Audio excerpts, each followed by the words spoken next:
بسم اللہ الرحمن الرحیم۔ ناظرین اکرام، آپ کے سامنے کتاب ہے بہار شریعت۔ مسئلہ نمبر 3،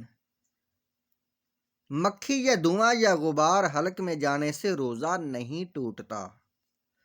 خواہ وہ غبار آٹے کا ہو کہ چکی پیسنے یا چھاننے میں اڑتا ہے، یا غلہ کا غبار ہو، یا ہوا سے خاک اڑی، یا جانوروں کے کھر یا ٹاپ سے غبار اڑ کر حلق میں پہنچا۔ اگرچہ روزہ دار ہونا یاد تھا اور خود قصداً دھواں پہنچایا تو فاسد ہو گیا، جبکہ روزہ دار ہونا یاد ہو، خواہ وہ کسی چیز کا دھواں ہو اور کسی طرح پہنچایا ہو، یہاں تک کہ اگر بتی وغیرہ خوشبو سلگتی تھی، اس نے منہ قریب کر کے دھوئیں کو ناک سے کھینچا، روزہ جاتا رہا۔ یوں ہی حقہ پینے سے بھی روزہ ٹوٹ جاتا ہے اگر روزہ یاد ہو، اور حقہ پینے والا اگر پیے گا تو کفارہ بھی لازم آئے گا۔ در مختار، رد المختار وغیرہ۔ مسئلہ نمبر 4، بری سنگی لگوائی یا تیل یا سرما لگایا تو روزہ نہ گیا، اگرچہ تیل یا سرما کا مزہ حلق میں محسوس ہوتا ہو، بلکہ تھوک میں سرما کا رنگ بھی دکھائی دیتا ہو، جب بھی نہیں ٹوٹا۔ جواہر، رد المختار۔ مسئلہ نمبر 5، بوسہ لیا مگر انزال نہ ہوا تو روزہ نہیں ٹوٹا۔ یوں ہی عورت کی طرف بلکہ اس کی شرمگاہ کی طرف نظر کی مگر ہاتھ نہ لگایا اور انزال ہو گیا، اگرچہ بار بار نظر کرنے یا جمع وغیرہ کے خیال کرنے سے انزال ہوا، اگرچہ دیر تک خیال جمانے سے ایسا ہوا، ان سب صورتوں میں روزہ نہیں ٹوٹا۔ مسئلہ نمبر 6، غسل کیا اور پانی کی خنکی یعنی ٹھنڈک اندر محسوس ہوئی، یا کلی کی اور پانی بالکل پھینک دیا، صرف کچھ تری منہ میں باقی رہ گئی، تھوک کے ساتھ اسے نگل گیا، یا دوا کوٹی اور حلق میں اس کا مزہ محسوس ہوا، یا ہڑچوسی اور تھوک نکل گیا،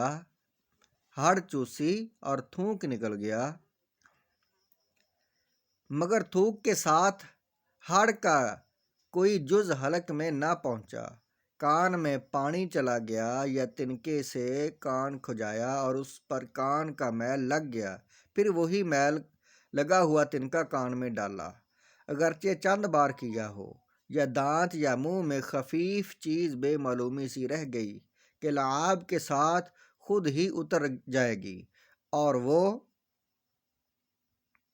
اتر گئی، یا دانتوں سے خون نکل کر حلق تک پہنچا مگر حلق سے نیچے نہ اترا، تو ان سب صورتوں میں روزہ نہ گیا۔ مسئلہ نمبر 7، روزہ دار کے پیٹ میں کسی نے نیزہ یا تیر بھونک دیا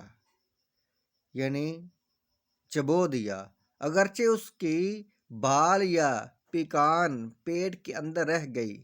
یا اس کے پیٹ میں جھلی تک زخم تھا، کسی نے کینکری ماری اندر چلی گئی تو روزہ نہیں ٹوٹا، اور اگر خود اس نے یہ سب کیا اور بال یا پیکان یا کینکری اندر گئی تو روزہ جاتا رہا۔ رد المختار۔ مسئلہ نمبر 8، بات کرنے میں تھوک سے ہونٹ تر ہو گئے اور اسے پی گیا، یا منہ سے رال ٹپکی مگر تار ٹوٹا نہ تھا کہ اسے چڑھا کر پی گیا، یا ناک میں رینٹ آ گئی بلکہ ناک سے باہر ہو گئی مگر منقطع نہ ہوئی تھی کہ اسے چڑھا کر نگل گیا، یا کھنگار منہ میں آیا اور کھا گیا، اگرچہ کتنا ہی ہو، روزہ نہ جائے گا، مگر ان باتوں سے احتیاط چاہیے۔ عالمگیر۔ مسئلہ نمبر 9، مکھی حلق میں چلے گئی، روزہ نہ گیا، اور قصداً نگلی تو جاتا رہا، بھولے سے جمع کر رہا تھا، یاد آتے ہی الگ ہو گیا، یا صبح صادق سے پیشتر جمع میں مشغول تھا، صبح ہوتے ہی جدا ہو گیا، روزہ نہ گیا، اگرچہ دونوں صورتوں میں جدا ہونے کے بعد انزال ہو گیا ہو، اگرچہ دونوں صورتوں میں جدا ہونے یا یاد آنے اور صبح ہونے پر ہوا ہو کہ جدا ہونے کی حرکت جمع نہیں، اور اگر یاد آنے یا صبح ہونے پر فوراً الگ نہ ہوا، اگرچہ صرف ٹھہر گیا اور حرکت نہ کی، روزہ جاتا رہا۔ اللہ تعالیٰ ان سب مسائل پر ہمیں عمل کرنے کی توفیق عطا فرمائے۔